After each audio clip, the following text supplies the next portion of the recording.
New York, and on the new Hot 97 app. Ebro in the morning on Hot 97. Tyler, the Creator, wasn't pleased with all the booing that went on when it came to Drake hitting he not? Camp Flog stage. He would have done it. He went. If Tyler, if you were in the audience, you would have been booing right alongside those people back in the day. Tyler's funny, man, because he was denouncing all the booing, but he was like, it was mad funny, but.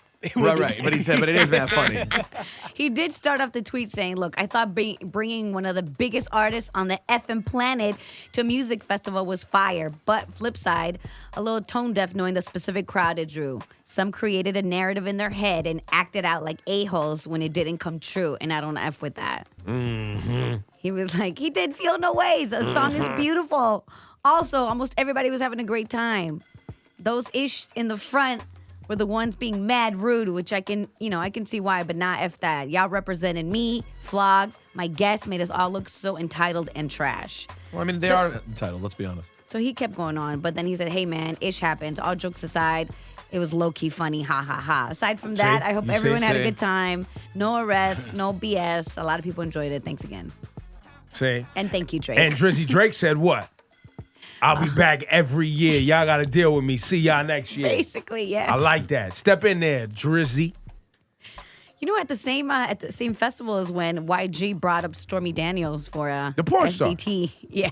That had sex with Donald Trump. Yep. And what did she have to say? That she F Donald Trump. And then he played what? F Donald Trump? Yeah. F Donald Trump. Well, yeah, but then it was kind of awkward because he was like, wait a second, you actually F Donald Trump. And she was like, well, I laid there. Damn. And then they laughed. And then he started playing F Donald Trump and she started dancing very much like a former porn star would dance on stage to F Donald Trump. It was very nice. Pretty entertaining moment, though. He's really pushing the FDT moment. Might as well. To the heights it should. Might as well run it. Run the play.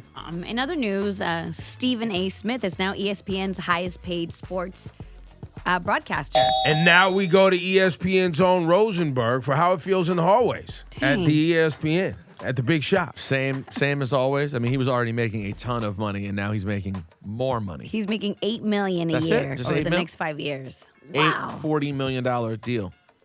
And I think he's underpaid. And they gave him his own sports center on Wednesday nights, and he's going off of ESPN Radio. He's leaving ESPN Radio. I think he's underpaid. He's underpaid at $8 million. And I'm just saying that, but because I don't. Other than you and Michael K, Stephen A. Thank you. As far as what I know. You mean brand wise? Brand wise, as far as what I know, and I'm not an active ESPN viewer any longer. There was a time where I watched every day. Like I watched ESPN nonstop all day long. I mean, there's a big drop off to the next biggest person after him. There's no doubt. But financially, there's a big drop off too. The only person whose money is close is Mike Greenberg. And I don't know. I mean, that was to do that show Get Up. They gave him a ton of money thinking he was going to be huge on TV. But after them, the drop-off's huge. No one's and that's part of why I say I think he's underpaid is because he's basically carrying the ship on social media. What else you hear about? What else do you hear about on ESPN every day? No, for being like in the young world and people really, culturally Memes, relevant. The whole thing, the social media, everything. No one's close, for sure.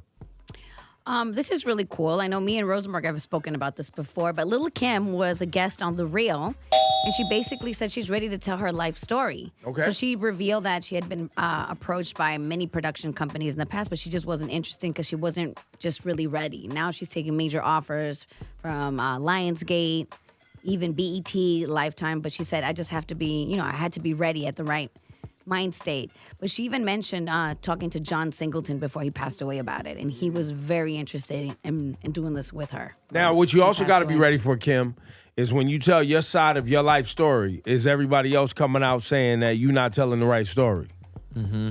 Oh, that always because you've had a very public life and in hip hop, and everybody got a story. People gonna say, "No, I was there. This is what really happened." That always happens. And look, when people tell their life story, they want to be remembered a certain way, and I'm sure the same applies to anybody out there. I hope if she does, she's extremely open about the ups and the downs because she's been through a lot. And when you really dig into the Kim story, it's very, very deep and interesting. And equally prepared should be all y'all who was snitching on the court stand.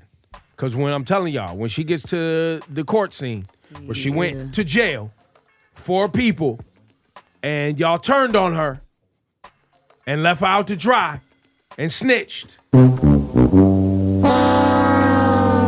Don't tighten up. I know bygones be bygones, but if we telling the story, Yeah. y'all forget Kim went to jail, son. It's true. Yep. So we'll see. Hopefully, she finds the right partner and is able to tell her story the right way.